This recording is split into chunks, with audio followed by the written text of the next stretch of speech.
Ya, kita sedang menuduh permasalahan ini karena sering ini dikaburkan. Contohnya masalah isbal juga. Sering nih di media-media dakwah dikabur-kaburkan hukumnya. Hadisnya jelas, hadis riwayat Muslim. Ada Sahih Muslim di sini saya bukakan.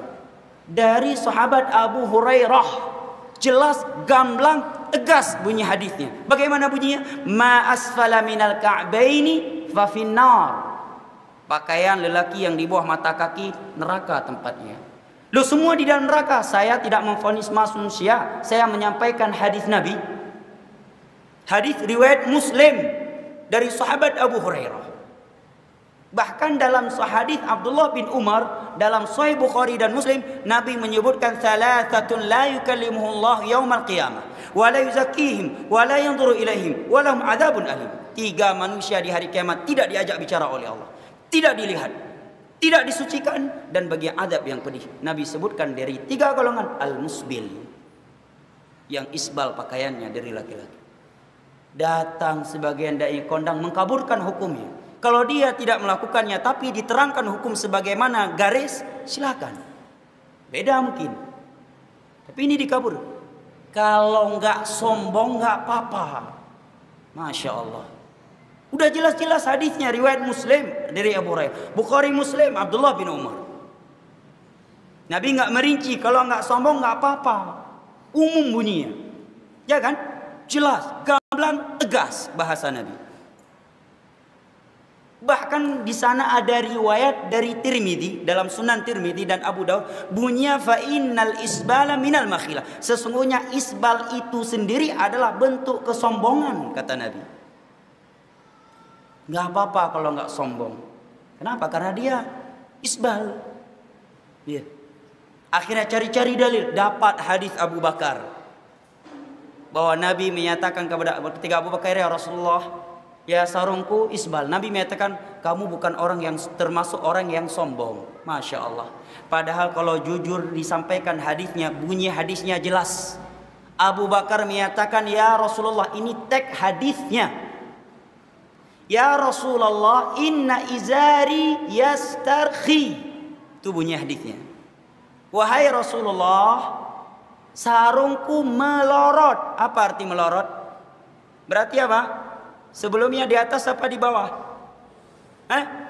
Di atas. Kalau di bawah naik namanya, bukan melorot. Ya kan? Inna izari yastarkhi. Sarungku ya Rasulullah melorot.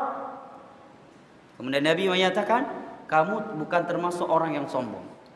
Apa yang kita pahami berarti dari hadis itu? Kalau kita ikhlas mencari kebenaran ketika mendengar hadis ini, bukan ingin ikut kita paksa hadis ikut hawa nafsu kita. Kalau jujur, semua orang bisa berkata bahwa Abu Bakar sarungnya isbal karena melorot, menunjukkan tidak sengaja, ya kan? Kedua, Nabi telah merekomendasi, menyatakan bahwa Abu Bakar tidak sombong dunia akhirat. Lah kita, siapa yang merekomendasi kita nggak sombong, saya dan Anda? Ada hadis dalam Sahih Bukhari, Farhan dan jamaahnya nggak sombong? Nggak ada. Abu Bakar ada rekomendasi dari Nabi langsung. Nah kalau kita sekarang, siapa yang merekomendasi? Nggak ada satupun ayat dan hadis yang mencantum nama saya dan Anda nggak sombong. Bahkan berapa sering kita punya sifat sombong yang berbicara maupun yang lainnya. Kan demikian pemahamannya, jelas ya kan? Memang ada khilaf di antara ulama, tetapi perlu diduduk dulu masalah ilmiahnya. Sebelum sampaikan khilaf, sampaikan dulu hadis-hadis permasalahan itu. Sehingga manusia sebelum baca khilaf, dia udah baca hadis. Begitu ada khilaf, dia tahu kemana dikembalikan khilaf ini. Kan begitu. Allah menyatakan dalam surat An-Nisa, fa in tanaza'tum fi syai'in farudduhu ila Allah war rasul in kuntum tu'minuna billahi wal yaumil akhir. Dzalika khairun wa ahsanu ta'wila. Apabila kalian berselisih dalam sebuah perkara, kembalikan kepada Al-Qur'an, kembalikan kepada Rasulullah hadisnya. Jika kalian adalah orang-orang yang beriman kepada Allah hari akhir, yang demikian itu adalah jalan keluar terbaik. Memang kalau kita bahas bab isbal dalam fikih, para ulama perlu didudukkan dulu permasalahan. Mereka sepakat no isbal itu yang terbaik. Jelas?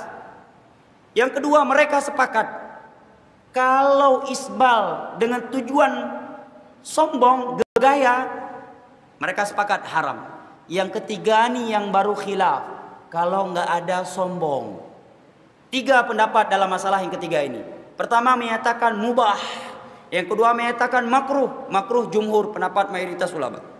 Yang ketiga berpendapat haram. Di antara yang mengharamkan Ibnu Hajar al-Asqalani, ulama Syafi'i. Jelas ya? Jadi dudukkan dulu masalah. Baiklah, masalah nggak usah bahas wajib haramnya. Mana yang terbaik? Mana yang terbaik? No isbal, ya kan?